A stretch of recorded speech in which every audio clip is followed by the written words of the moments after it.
3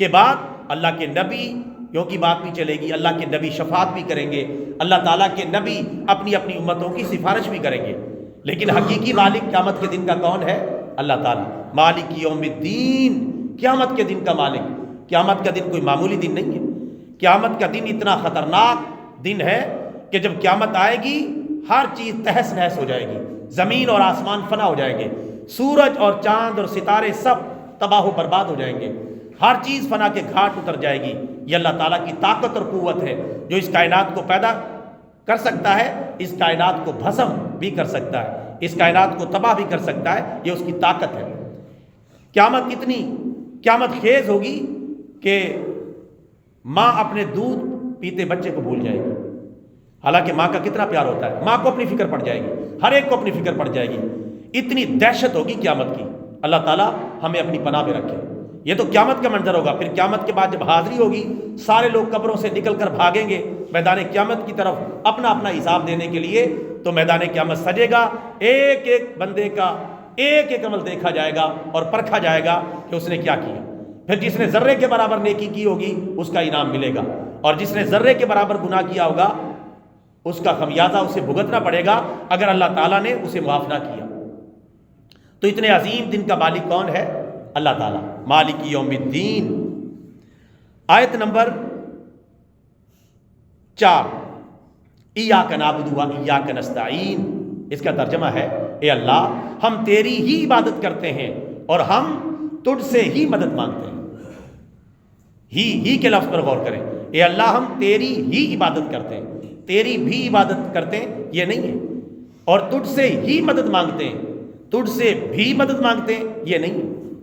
کیا ترجمہ ہے؟ اے اللہ ہم تیری ہی عبادت کرتے ہیں اور تجھ سے ہی مدد مانگتے ہیں، یعنی عبادت ہم تیرے سوا کسی کی نہیں کرتے، جھکیں گے تو تیرے سامنے جھکیں گے، سجدہ کریں گے تو تجھے کریں گے، عبادت کریں گے تو صرف تیری کریں گے، کیونکہ اللہ کے علاوہ کسی کی عبادت جائز نہیں ہے۔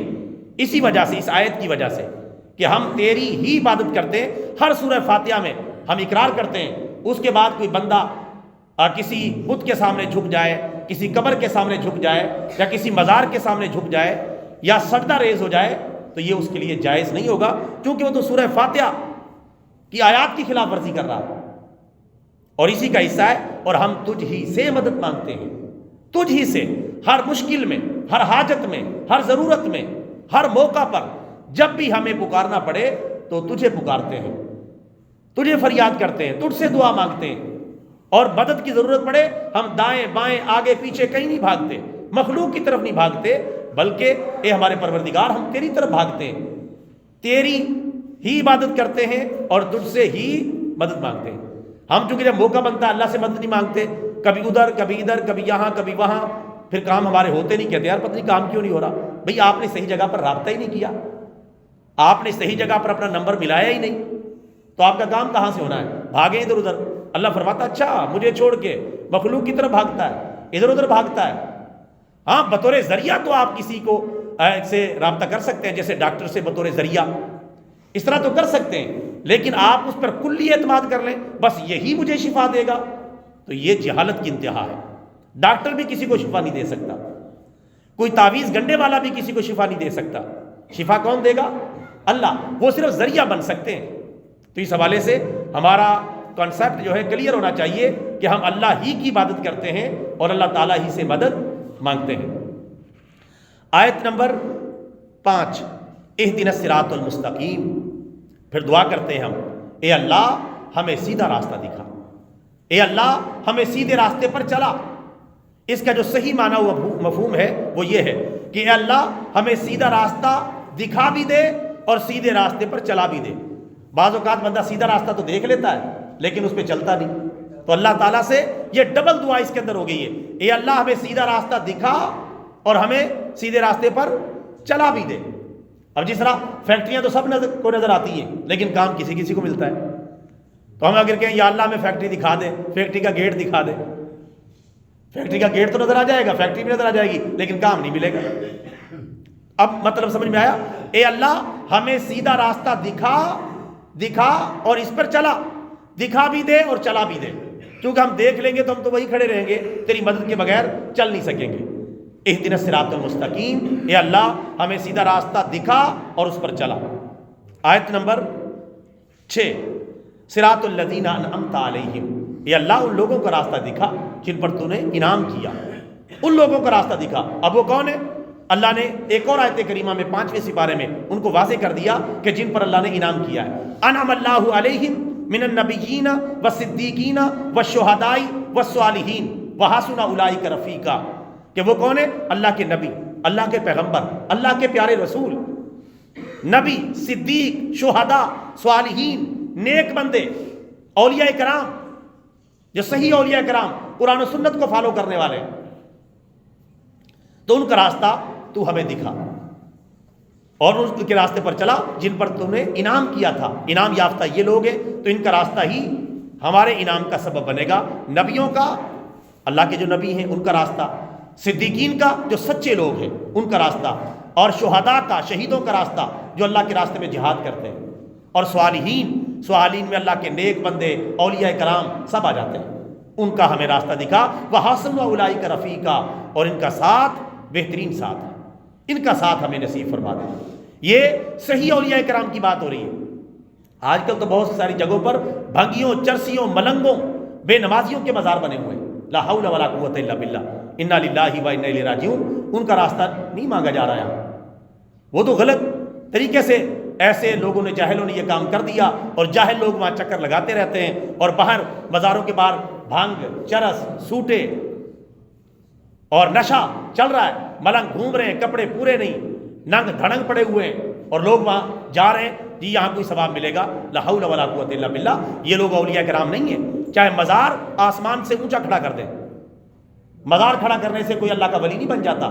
اللہ کا ولی وہ ہے جو اللہ کے قرآن پر عمل کرتا ہے اور پیارے نبی کے فرمان پر عمل کرتا ہے، چاہے اس کا مزار بنے یا نہ بنے۔ مزار بننا کوئی معیار نہیں، تو لہٰذا آج لوگوں نے ان چیزوں کو معیار بنایا ہوا ہے، جہاں مرضی جا کے جھک جاتے ہیں، کسی چیز کا پتہ نہیں ہوتا۔ صحیح اولیاء کرام ان کے سامنے بھی جھکنا جائز نہیں ہے۔ جھکنا تو صرف کس کے سامنے؟ اللہ تعالیٰ کے سامنے۔